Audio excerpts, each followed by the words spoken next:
And welcome. It's nice to be here this Thursday evening to talk basketball. And of course, I'm not alone. As you've been told, I have Femi in the house with me. Femi, let me quickly welcome you to the show this Thursday evening. It's always good to be here, Yemi. We don't have much time, but we have to cover much ground. Let's start with the NBBF, the communique.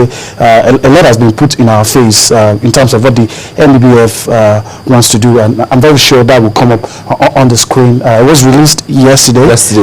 A whole lot of important things. Key is that the new season will start on March the 7th. Yes. And the ceremony to herald that will come up this month. Yeah, on the 28th of February to be precise. There'll be an exhibition game between two teams from the Atlantic Conference. Yeah. Those teams have not been selected yet because due to some logistic reasons, we're actually looking forward to having foreign-based clubs, coming to, play the exhibition matches. But, like I said earlier, due to some issues, they won't be able to come. So the promoted teams, the promoted teams, congratulations promoted teams, Kwara Falcons. Kwara Falcons and that's it on your screen. We're going to try to be as fast as possible. Kwara Falcons and Gombe Bulls joining up with the big boys, and of course Urban Comets, unfortunately, team coached and owned by the national team coach Adebayo going down, as well as Yewa Ox, they've been a dark horse. Let's talk about something that will happen, in the United States.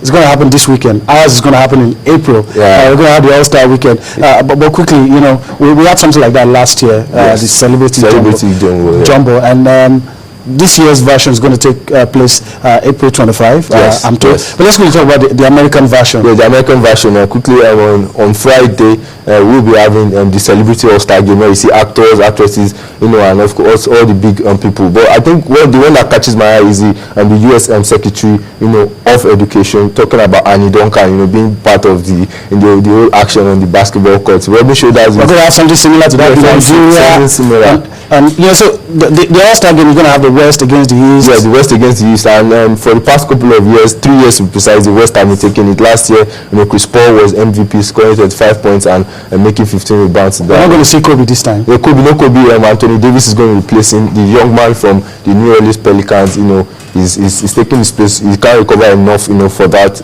for the injury, he's been nursing over a couple of months. Well, we're told that the sponsors for the male and the female, they've made some commitment. I don't know if you can quickly tell us about that, to ensure that the league.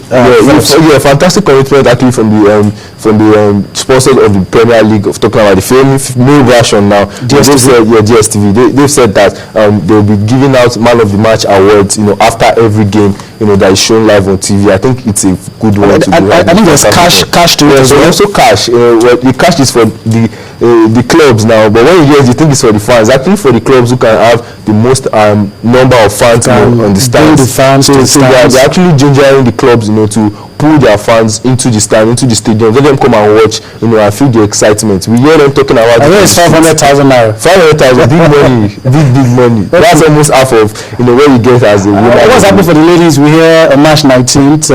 March 19th, and as usual, they have a two-phase format.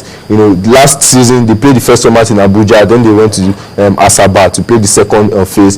Of course, the top 8 teams, they will come and play the final 8.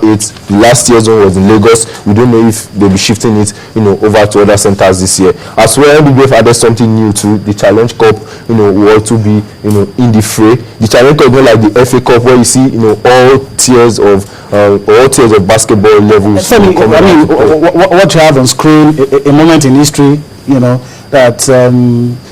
A moment in history you would love to forget, and some of us are still trying to recover from the shock. But you were at the stakeholders meeting. With all that was said, all that you saw, would these kind of moments be far away from us? No, definitely not.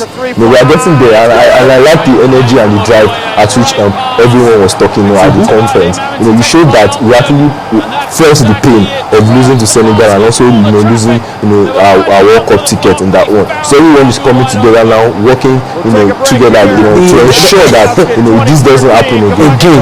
Yes, like the NBBF president said, this is the best assembled Nigerian team, and he doesn't understand why the team could not qualify. And the forum also noted that the federation intends to pursue youth development. Yeah, youth development. The technical director, will be appointed, in subsequent weeks, although the date has not been mentioned, in order to take care of, youth development program, and to see that the ones that are on now, they don't just go down after a couple of years running. So I think it's a good one to go for them. And let's talk about what we have on screen. I think it's a good one. We're not going to be at the FIBA basketball World Cup, but a Nigerian referee.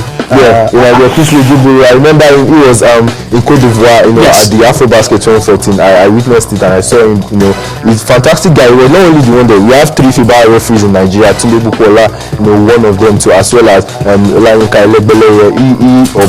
Fortunately, referees female matches. So we have 3 FIBA referees in Nigeria, but one being called up, to represent at the World Cup, as a neutral referee. I think it's fantastic. Way to go. The young man, if you see him, you won't believe, the amount or the level of feats he's been able to achieve and do for himself. And finally, before we will talk a little bit on table tennis, but before we leave basketball, I hear that the NBBF and the stakeholders are doing something about funding, that to ensure that, look, you have strong teams, they'll not be owing salaries, and putting some things together, some structures to ensure that you have strong teams. Yes, they're actually opening doors to more sponsors. Okay. Not just one sponsor, and they're also encouraging teams as well to go out to get sponsors, so as to augment the subsidies. That's the word whatever they get, from NBF. As should not just come capping on all the time to the NBF. But I think money should come from elsewhere. I think so far so good. Everybody seems to want a new lease of life for our DSU Premier Basketball League. They want it to be run professionally, and they want teams to begin to show players commitment, because they are the ones. Let's leave basketball for a while.